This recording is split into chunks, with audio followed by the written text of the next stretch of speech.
Okay, so what are some of the pitfalls that I see regularly? And what I mean by pitfalls, what are these things that can come in across your counters or that you can buy at a garage sale or buy at an auction that can cost you money because you think it's gold, it looks like gold, and chances are it was made to look like gold.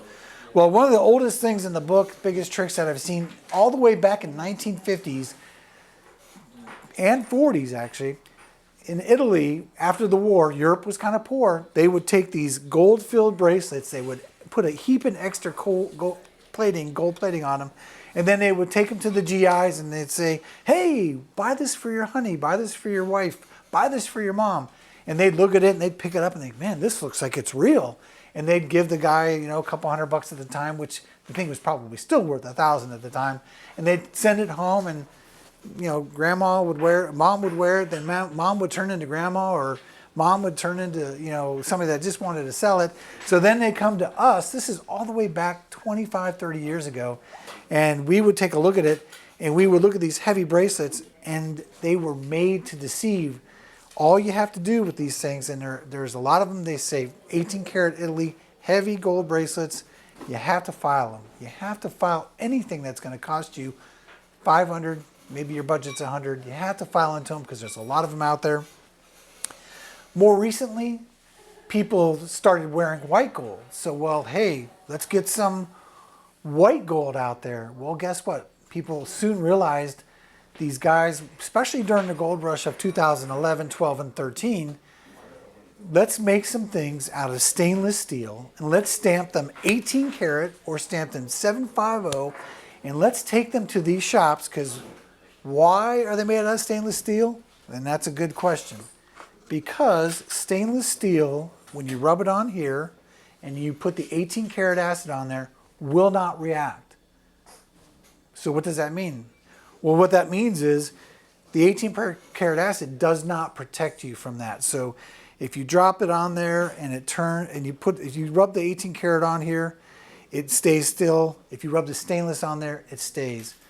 So how do you protect yourself? Well, one test that you can do is if you put, and we're going to segue after this thing into 22 karat acid, but it's why we have the 22 karat acid, is if you rub an 18 karat chain on here or 18 karat bracelet and you put the 22 karat acid, it will fade brown fairly quickly. It'll fade brown and go away.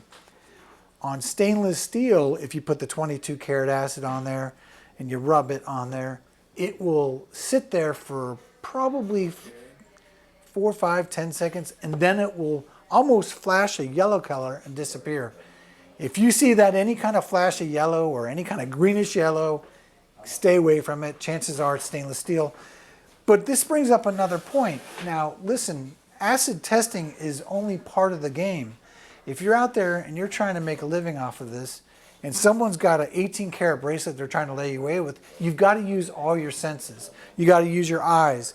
You've got to look at the stamp. Does the stamp look good in there? Because stainless steel doesn't take stamps very well. So sometimes it's a partial stamp, or the stamp looks kind of crude in the piece. Also, how heavy is the piece? 18 karat gold is extremely dense. I would say that 18 karat gold would weigh 2 to 3 times what a stainless steel piece would weigh. So if you have a heavy duty stainless steel piece, you got to look at that weight. If it doesn't feel dense, it's probably not going to be gold.